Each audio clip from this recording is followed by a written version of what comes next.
watch CNN, I watch Fox, I watch CBS, and in this case, there's a lot of things not being said.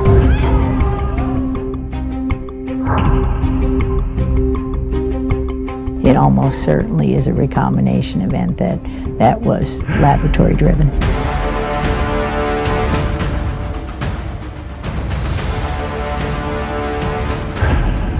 This is just the essential nature of Chinese communism. Chinese communism is evil. Every person it harms is directly attributable to the Chinese Communist Party.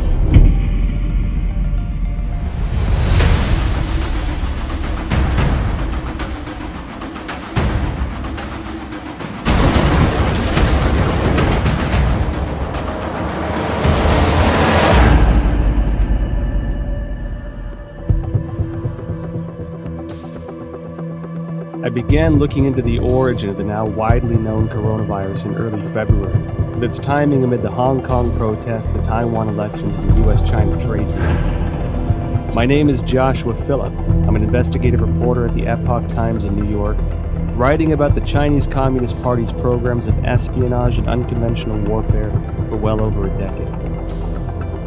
Videos and messages from Chinese citizens leaking through the censorship suggested the situation was much worse than what the regime was reporting. As my research progressed, initial answers turned into more questions. I soon realized there was much more to the story than we were being told. Today, the coronavirus is impacting over 100 countries around the world. Billions of lives are at risk. And from what is said by the Chinese Communist Party, this allegedly started spontaneously in the seafood market in Wuhan, China.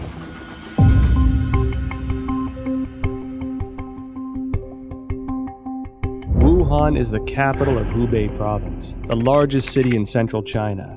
Huanan Seafood Market is located in Jianghan district of Wuhan City and is a large, comprehensive market that includes pork and a variety of frozen seafood, flavored spices, as well as some game meats.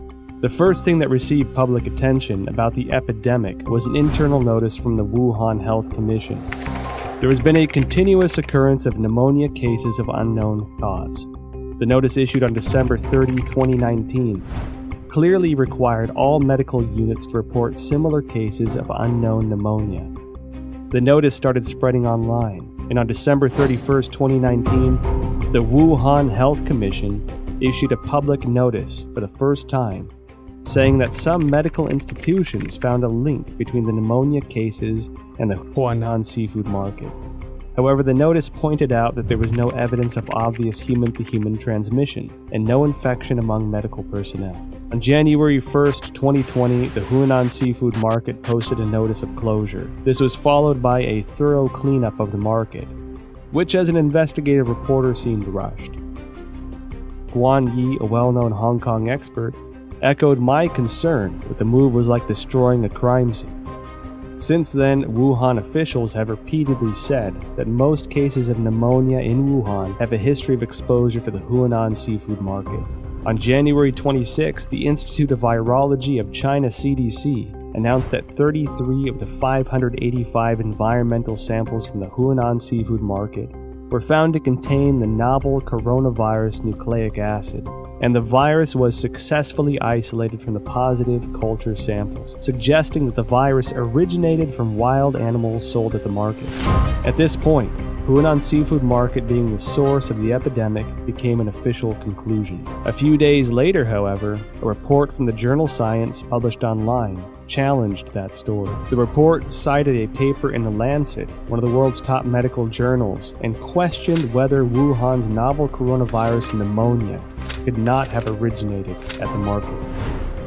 The paper, titled Clinical Features of Patients Infected with 2019 Novel Coronavirus in Wuhan, China, was published in The Lancet on January 24.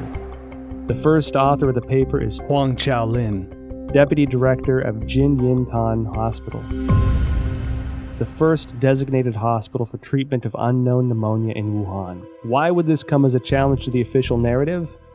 I think this journal article is very important. It reveals a lot of important information. For example, this paper talks about the first patient onset was actually on December 1st. These patients were not related to Huanan seafood market. And also no epidemiological association was found between the first patient and subsequent patient. And then also on this paper, I talk about on December 10th, there were 3 more onset cases, 2 of which were not related to Huanan Seafood Market wholesale. Major discovery is that a total of 41 patients were counted in this paper, and 14 of them proved to be unrelated to the seafood market, accounting for more than 1/3. No one sells bed at the seafood market too, and the official from CDC didn't mention they find any beds in the seafood market too. Certainly the Lancet paper showing that supposed patient 0 was nowhere near the market.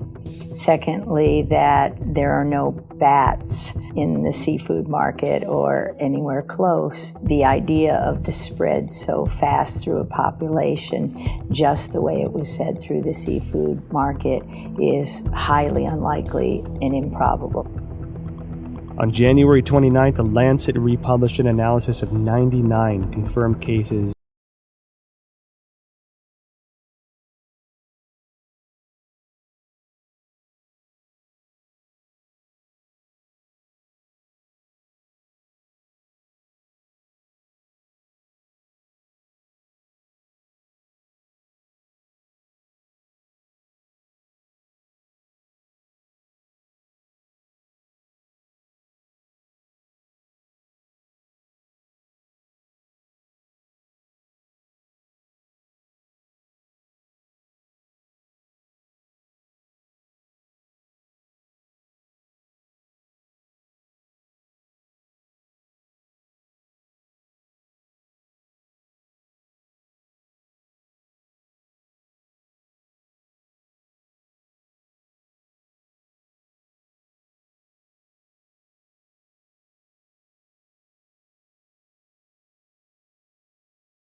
Knowing that at least 1/3 of the cases were unrelated to the seafood market. They clearly know about 14 patients not related to Huanan Seafood Market at all. That clearly means another source of outbreak. I think somehow this could be a malfeasance or somewhat intentionally cover up some important source of infection. It can go a long way to covering up the actual source by imposing a false place and you're not looking at the actual victims. Then you're only allowed to find your keys under the light post. The numbers that we're getting from China about new infections and deaths are highly suspicious. We know that Beijing for 6 weeks in December and January suppressed information of the epidemic.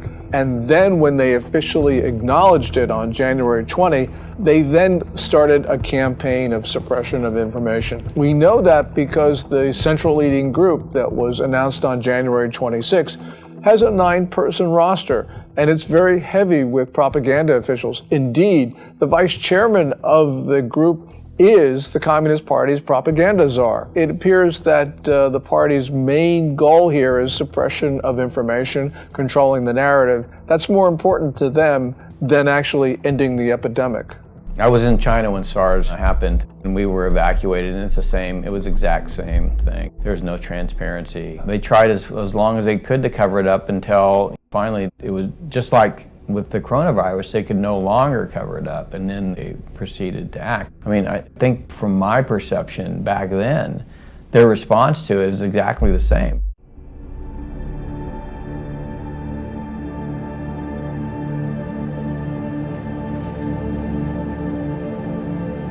On January 10th, China disclosed the full genome sequence of the Wuhan novel coronavirus, and many of the world's top virologists began analyzing it.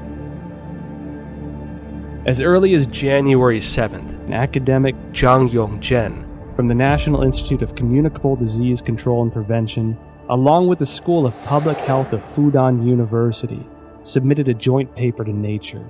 The paper was published on February 3rd and pointed out that the Wuhan coronavirus is closely related to CoV-ZC45 and CoV-ZXC21, two viruses sampled from bats in Zhoushan by the People's Liberation Army. The Wuhan coronavirus has an 89.1% nucleotide similarity to the CoV-ZC45 virus and even exhibits 100% amino acid similarity in the NSP7 and E proteins. Shortly after the paper was published,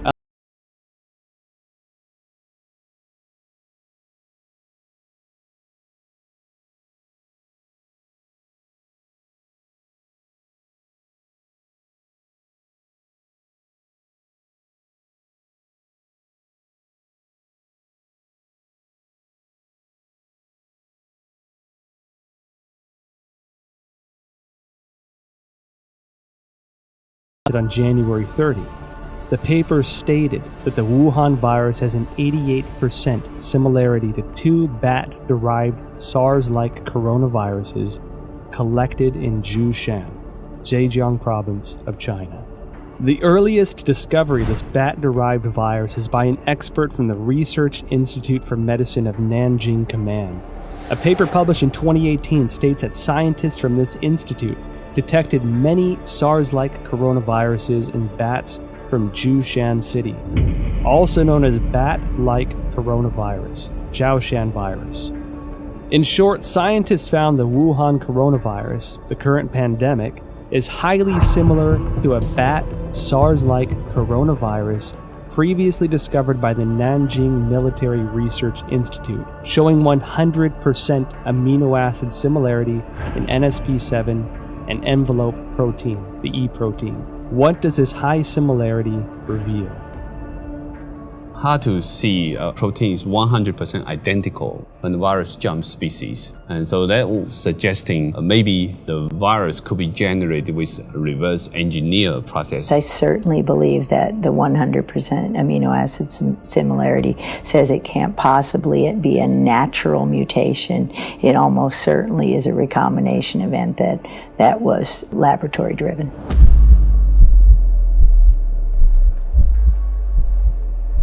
On January 21st, researchers from the Institut Pasteur, Shanghai, Chinese Academy of Sciences published a paper in Science China Life Sciences that mentioned an important phenomenon. The sequence of a key part of S protein of Wuhan virus has high homology with the SARS virus. What are S proteins? In the well-known coronavirus picture, they are little mushrooms attached to the surface of the virus. These S proteins, also known as spine proteins or spike proteins, are the most important tool for the coronavirus to invade human cells. If we compare the receptor ACE2 on the cell surface of human bodies to a lock, this S protein is the key, which can unlock this lock on the cell surface and then invade into the cell to propagate and destroy it. That means virus now can infect human cell much easier. That's probably also one of the important reasons that contributing to multi-organ failure when people have a very severe disease. So it can spread out in the human body much faster. Well, the S proteins, the high similarity of the S proteins from SARS-1 to now SARS-2, that's your spike protein. That's the lock and key. That's going to be what drives it right through human cells. And so we know that's the pathogenic spike protein that for the original SARS. So now you're allowing that access to human tissues because the spike proteins of the natural evolutionary strains don't infect human cells at all. So that research has been going on at Wuhan and published since 2007. And clearly, if that spike protein from SARS weren't on the new COVID-19 or SARS-2, it wouldn't be able to enter human cells. So again, this is evidence that it couldn't go through the Wuhan seafood market, because how did you get that spike protein off the original SARS from bats or any other way? It's lab-derived. Research into the virus genome sequence revealed many essential data points. According to a February 28 report in the South China Morning Post, the Shanghai P3 laboratory, which first shared the Wuhan coronavirus genome with the world, was ordered to close by authorities, impeding further research on the virus. Professor Zhongyang Zhen and his team, who published the genome sequence on January 11th, worked at this laboratory.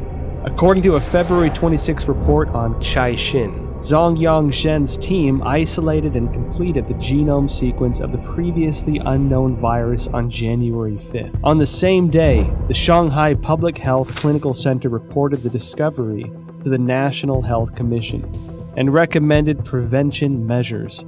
No response was received as of January 11th. And it was then that the team decided to publicize the virus genome sequence on virological.org, becoming the first team to do so in the world. Caixin also reported that the Hubei Health Committee already notified genome sequencing organizations on January 1st regarding the cessation of analysis of Wuhan virus samples. Existing virus samples must be destroyed. Information on the samples, related to papers and related data, are all prohibited from release. On January 3rd, China's National Health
cure.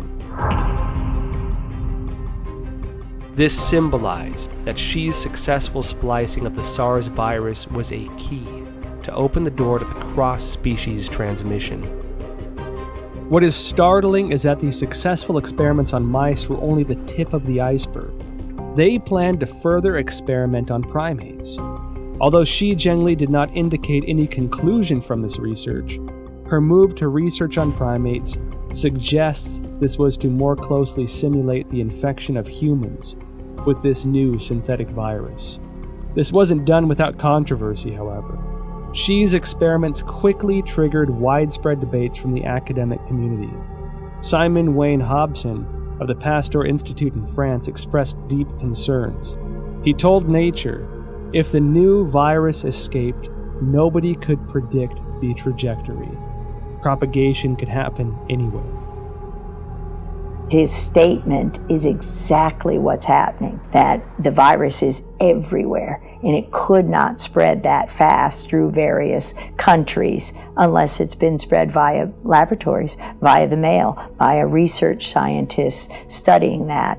Additional studies very strongly support the idea that this new coronavirus came from a recombination event, that is a cutting and pasting of two different viruses. So her work proves or strongly supports the hypothesis that it could not possibly have been generated in a natural zoonotic transmission, but had to come from a hospital setting, the laboratory setting, almost certainly the biosafety level 4 Wuhan research facility. However, this did not terminate Xi's research. On November 14, 2018, Xi Zhengli spoke at the School of Life Sciences and Biotechnology at Shanghai Jiaotong University. The topic was bat coronavirus and its cross-species infection.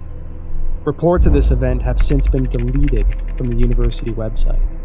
I discovered two more significant pieces of information regarding the dangers of the research conducted by Xi Zhengli's team.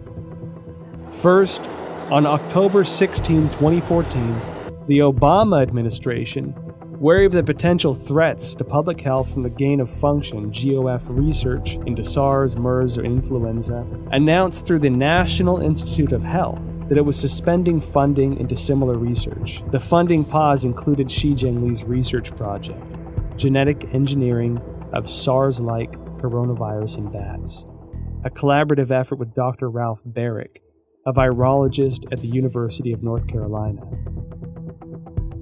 Second, after the Wuhan outbreak, Indian researchers compared the S protein sequence between 2019 nCoV and SARS.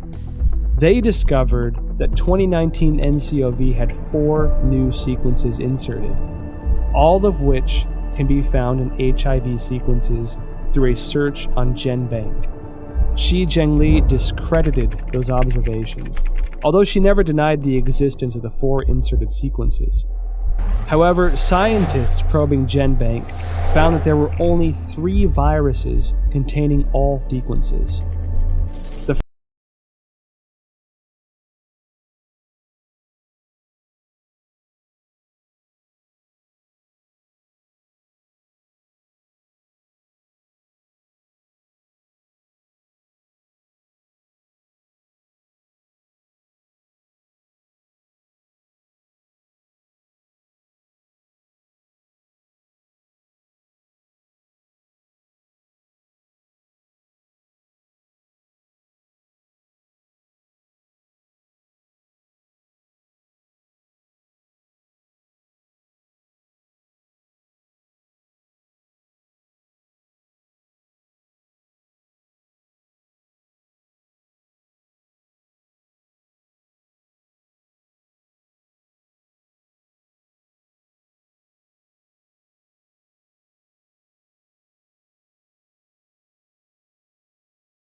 to leak from the lab. February 4th, chairman of Duoyi, Xu Bo, blew the whistle using his real name that the Wuhan Institute of Virology was suspected of manufacturing and leaking the Wuhan virus. February 7th, top biochemical weapon expert of the People's Liberation Army, Chen Wei, officially assumed control over Wuhan Institute of Virology's P4 laboratory. February 14, Chinese leader Xi Jinping called for the inclusion of biosecurity into China's national security framework and to accelerate the introduction of a biosecurity law. February 15, the Institute refuted widely spread rumors on Chinese social media that a female graduate, Huang Yanling, was patient zero and had perished. However, Huang's photo, CV, and thesis were all removed from the Institute's official website, leaving only her name. February 17, Institute researcher Chen Chuanjiao blew the whistle using her real name that Director General of the Institute, Wang Yanyi, was suspected of leaking the virus. I graduated from the University of Virginia in 1980. My first job was to go to the National Cancer Institute, which was housed at Fort Detrick, Maryland, the same place that houses the USAMRIID, U.S. Army Research Institute on Infectious Disease, the biosafety level 4 facility, equivalent of the Wuhan facility. And so at these facilities, it's where investigators who I went in there myself, you can see the breakdowns in safety, and it's everywhere. That's why I have no doubt the Chinese biosafety level 4, it was just as lacking in safety, in rigor. You can argue that they don't care. Suspected of leaking the virus, military biochemical weapons expert assumes control. Biosecurity law. Now, when these sensitive keywords are connected together, it tells me that the P4 laboratory is not an ordinary academic research institute. I decided to start from the beginning of the Wuhan P4 lab. On January 23rd, the day Wuhan was locked down, French website challenges.fr published an article that revealed many details of the collaboration between France and China to establish the P4 laboratory in Wuhan. In 2003, after the SARS outbreak in China, the Chinese Academy of Sciences requested assistance from the French government to build a virology research center of the highest level. With the support of then French Prime Minister Raffarin, the two countries signed a contract to jointly construct the P4 laboratory under a wave of contention. According to the contract, French architect RTV in Lyon was responsible for the engineering of the laboratory. However, Chinese authorities switched the work to a local Wuhan architect, IPPR, based on research conducted by the General Directorate of External Security. IPPR had close ties to subsidies of the Chinese military, some of which were already targets of concern by the American CIA. Within the 12 subsidiary departments, there was even a specific military management office. The French delayed repeatedly, given security concerns. It wasn't until 2017 before the Wuhan P4 laboratory was operational, and French security continued to suspect that the Chinese regime was conducting biochemical weapons experiments. Who is the real boss of the P4 laboratory?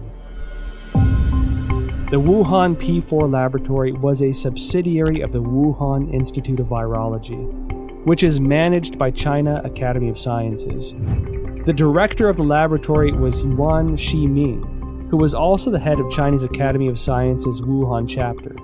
Design and funding for construction were the responsibilities of the ex-vice presidents of the academy, Jiang Mianheng from 1999 to 2011, and Chen Zhu from 2000 to 2007.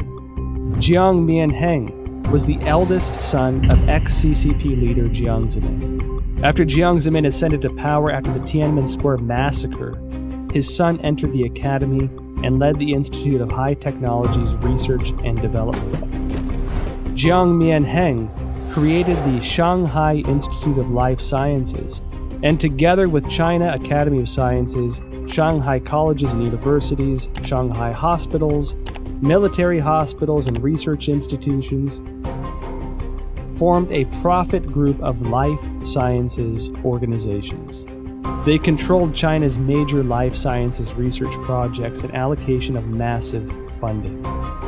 Jiang Jicheng, son of Jiang Mianheng, is the controlling shareholder of Wuxi AppTec, which in turn is controlling Fosun Pharmaceutical, China's agent for Remdesivir. Effectively, Jiang Jicheng is the kingpin behind the specific medicine for the outbreak.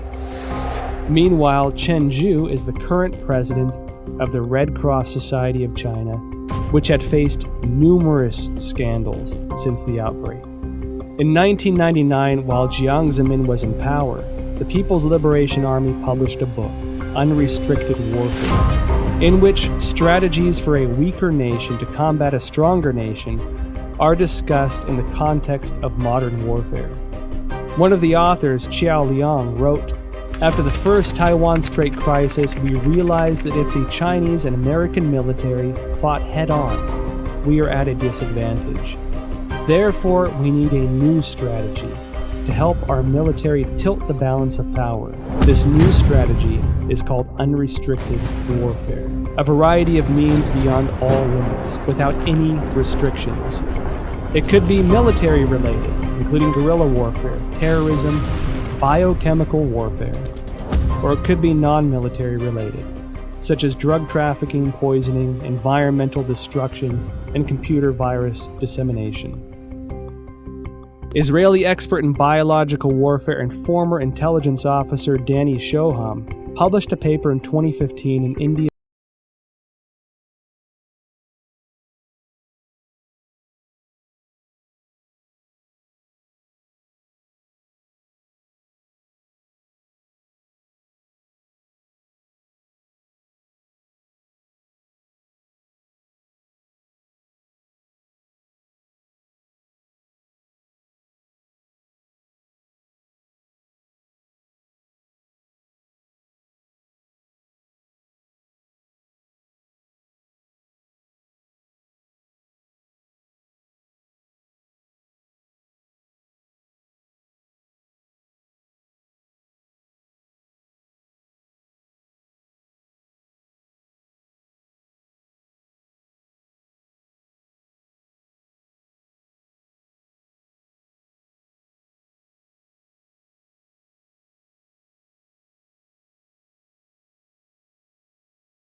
controls many of these international institutions. You can see that the WHO is essentially following Chinese Communist Party's guidelines. You can see that the UN Human Rights Council is similarly following what China does. From the very beginning of the coronavirus outbreak, the Communist Party has done its best to prevent the CDC and others from studying the origin of this disease. We don't know what's there, but the fact that the Communist Party is covering this up should trouble us deeply. Then you see the World Health Organization take over YouTube. And what's amazing is now at the bottom of every YouTube video, even from Chris Martenson with his daily updates, he's just reading facts. Now it's the World Health Organization is a forced link to go to the site. So for any person who doesn't know who the World Health Organization, they go there to get the propaganda. Not the facts, not the truth, they get the propaganda, they get the talking points from the World Health Organization. And that is also it's a shame that American corporations, especially social media, like Google, like Facebook and Twitter, they're trying to censor or ban or shadow ban or manipulate algorithms, so on and so forth, to prevent an actual honest conversation. The best way this is going to be answered, all this, we want the truth. The biggest issue I've learned over my 40-year career, it's not really fighting the viruses and learning how to treat the viruses. It's fighting a system that is determined to cover up and persecute anyone who reveals the truth behind. Today, the World Bank, many of the international institutions have essentially adopted a posture whereby if the Chinese Communist Party tells them to do it, they're going to do it. I'm not surprised at all by what the WHO says. I'm not surprised at all by ICAO, which basically has been blocking people from that tweet about Taiwan. I mean, the whole system, and this is why, by the way, the national security strategy that came out in December 2017 says what it says, which is we need to protect our societies, not just the United States, but all democracies. We need to rebuild them, not invest Chinese Communist Party regime in the Belt and Road Initiative and Made in China 2025. And we need to inspire people again to believe in democracy. Every country has diseases, but in China they become national emergencies and global emergencies because the real disease here is communism. A sprawling and aggressive disinformation campaign unleashed globally by the Chinese Communist Party. The propaganda push, which has escalated in recent weeks, aims primarily to deflect blame over the Chinese regime's botched handling of the Wuhan coronavirus, to sow discord internationally, and to portray the image that the regime has contained the outbreak. During the investigative interview process, well-known scientists who once suggested a laboratory origin of the virus declined to be interviewed one after another. Some avoided the topic of virus origin completely. Some had already composed scientific arguments but abruptly retracted their papers. I felt as if a giant net of censorship was cast by the CCP over virologists around the world. Silence at this time could have consequences for the health and lives of billions of people. I watch CNN, I watch Fox, I watch CBS, and I try to make my own assessment. And a lot of the time, you can figure out what's really going on by what they're not saying. And in this case, there's a lot of things not being said. Bottom line, they want to make money from China. They fear the Chinese repercussions if they air this stuff. It just gives you an indication of how powerful the Chinese Communist Party is. Chinese Communist Party suppressing speech in the West because these companies make money from China and they're afraid that they're not going to make, the Chinese Communist Party is going to punish them if they essentially publish this stuff or allow it to be aired. There is no other reason. I think we have to recognize, your audience who haven't seen it, I highly recommend Chernobyl, because the same basic governance model that screwed up Chernobyl, I would argue, is now in charge of the response of the coronavirus. So whatever you saw go wrong in Chernobyl, you could still see that potential here. I'm not saying it's going to be that bad. I'm just saying that the party, the central party, is the thing which they want to protect, their power. And people and nation issues are secondary to the continuation of power. Communist Party is malign and it is grossly irresponsible. It has pressured governments to keep their borders open, and it had to know that that would result in the fast spread of coronavirus to other countries. This is the worst sort of behavior, and the world's got to understand that there will not be peace, there will not be good order and stability in the world as long as the Communist Party rules China. The Wall Street Journal writes a piece as China is a sick man of Asia. It needs to be corrected. It's not China is a sick man of Asia. It is the Communist Chinese Party that's a sick man of Asia. The Communist Party has policies that people abhor. And it's not just its reaction to the coronavirus. We see this with the suppression of rights, also with holding perhaps 1 million people, maybe even 3 million people in concentration camps. So this is just the essential nature of Chinese communism. Chinese communism is evil. While China pretends to be a responsible member of the international community, in reality, they are doing much to undermine the rule of law and human rights. We at the Epoch Times refer to the Wuhan coronavirus, or COVID-19, as the CCP virus, because the Chinese Communist Party's cover-up and mishandling allowed the virus to spread throughout China and create a global pandemic. On March 24th, Texas lawyer Larry Klayman filed a complaint in Texas federal court seeking at least $20 trillion from the Chinese government.